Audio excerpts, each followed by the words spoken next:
wanita yang berambut panjang.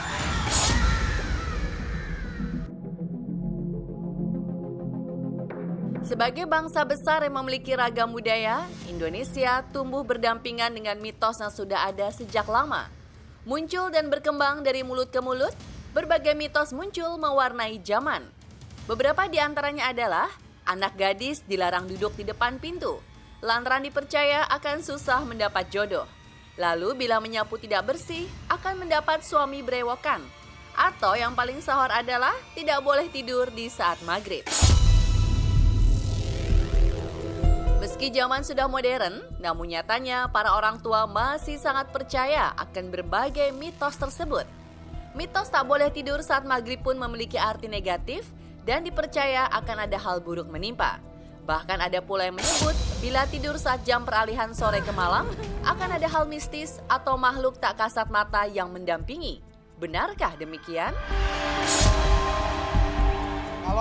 Kalau anak-anak sekarang, anak-anak 2000-an mungkin jarang ngalamin hal kayak gitu kali ya. Tapi buat generasi gue ini, itu ngalamin banget zaman dulu waktu gue masih kecil tuh. Kalau maghrib, hei, ayo masuk, udah maghrib, ayo masuk udah maghrib. Nanti dimakan kalong wewe lah, apalah segala macem. Terus kalau maghrib jangan tidur gitu ya. Banyak hal-hal seperti itu. Pernah dong, emang gak boleh. Kalau biasanya dulu kalau kita ngantuk-ngantuk abis maghrib itu kita diomelin. Kenapa diomelin? Karena kita pamali cina, kalau kata orang Dodo, pamali cina mau tidur mau maghrib katanya. Baik abis asar pun gak boleh pamali katanya gitu. Kalau diterapin kita masih sampai sekarang, karena kalau aku tipe yang kalau dikasih tahu sama orang tua kita nurut dan kita mengerti gitu. Sebenarnya sih untuk bukan menakuti sih ya, untuk kita mengingatkan sholat. Cuma karena masih kecil kan suka males-malesan. Kadang-kadang orang tua menakuti dengan berbagai macam cara. Kalau di kampung kan angker, pada zaman aku dulu emang masih angker-angkernya. Umur 6 tahun lah, tahun 1990-an sekian lah. Iya, maksudnya kalau di kampung tuh masih rentan dan membudaya hal seperti itu. Jadi kalau sore itu, kan tadi dia bilang ada doa yang mustajab ya. Sebenarnya itu nggak di saat maghrib aja, bisa kapan saja. Yang namanya godaan itu kan bisa lewat fisik, mental, kemudian lewat Kiwil pun pernah merasakan itu, serap-serap ya, ditindin sama makhluk gaib sampai ngap itu pernah gitu. Nama semenjak itu setelah tahu ngaji sama kiai, oh ternyata itu kita jangan sampai menyia-nyiakan, karena ibarat jin setan akan mengelus-elus. Karena kenapa? Dia takut doanya mustajab. Terbilang sudah melekat dari zaman ke zaman, lantas apakah efek negatif mitos akan benar terjadi bila dilanggar? Serta apakah benar bahwa tidur saat jam peralihan sore ke malam adalah waktu bersamaan dengan keluarnya makhluk astral menjelang malam? Tetapi ini justru yang menarik dari mitos maghrib itu adalah antara penjelasan tradisi dan religi itu sama, ya, bahwa maghrib itu adalah batas, ya. Maghrib itu adalah ketika ada dua dimensi yang saling himpitan, yang kemudian membuka ruang-ruang untuk energi-energi buruk dari setan, jin, roh-roh jahat itu masuk dan bisa mengganggu manusia. Kapan itu tidur itu menjadi sunnah? Ketika tidur itu menjadi tidur qailullah misalnya. Tidur sebelum zuhur itu disunnahkan sama Nabi supaya apa? Kuat nanti bangun tahajudnya. Tidur lebih awal setelah Isya supaya apa? Supaya nanti tidurnya lebih berkualitas. Itu disunnahkan Nabi.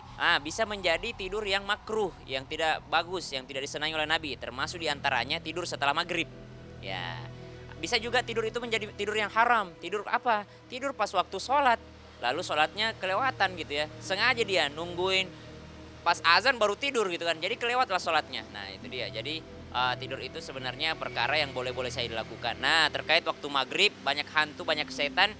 Itu memang tersebut dalam sebuah riwayat bahwa kata baginda Nabi SAW, tutup pintu, tutup jendela, suruh anak-anak masuk, ajarkan mereka zikir-zikir di waktu maghrib, karena waktu maghrib itulah berkeliaran yang namanya sihir, berkeliaran yang namanya jin, setan gitu kan. Iya, jadi kalau kita ngelihatnya di waktu maghrib itu merupakan pergantian dari siang ke malam gitu ya. Dan memang ada portal atau gerbang yang terbuka dari dimensi lain, yaitu dimensi-dimensi arwah, dimensi-dimensi makhluk yang kasat mata. Jadi di masa-masa peralihan dari siang ke malam ini memang manusia ya diwajibkan untuk beribadah tentunya, dan anak-anak juga yang lagi main di luar itu harus segera pulang ke rumah dikarenakan memang pengaruh dari portal atau gerbang yang terbuka ini akhirnya banyak makhluk halus di sekeliling manusia gitu. Jadi ibaratnya kita sebagai manusia sudah selesai waktu main-mainnya, waktu kumpul-kumpulnya, tinggal waktu untuk berdoa dan juga beristirahat gitu. Dan itu adalah waktunya mereka untuk keluar gitu, berkeliaran gitu. Mereka memang senang mengganggu, senang membuat orang menunda-nunda waktu ibadah gitu, waktu sholatnya ditunda-tunda, keasikan nonton TV atau bahkan dibikin ngantuk gitu. Tapi kalau misalnya kita memang udah niat, mereka nggak akan pernah bisa ganggu kok. Tak hanya dianggap buruk, tidur di saat maghrib ternyata bukan hanya mitos semata. Jika dilihat dari sisi medis, tidur setelah asar dianggap bukan waktu yang tepat. Lantaran tidur terlalu sore atau menjelang maghrib dapat mengundang berbagai penyakit. Benarkah demikian? Yang jelas sih memang kalau misalnya kita nggak percaya, coba aja kita jalanin. Emang benar, kita kalau maghrib lolos, tahu-tahu kita bangun isya, itu memang kayak orang linglung. Makanya kalau orang tua dulu sih memang jangan disangsiin lagi, pembicaraan udah pasti benar. Lu jangan tidur, lu udah mau maghrib. Kalau kita tidur juga, dan gue pernah jalanin itu, bangun isanya itu jam 8 jam 9 pasti kayak orang keder. Lagi itu mewarisin pikun kalau kata orang Betawi. Tidur di waktu kapanpun, kalau kita bangunnya atas dasar kaget, itu memang tidak baik buat kesehatan.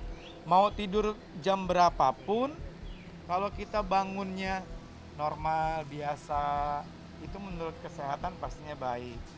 Tapi kalau kita tidur jam berapapun, tiba-tiba bangun kaget, langsung itu kita masih di bawah alam sadar dan nggak tahu ya bahasa medisnya.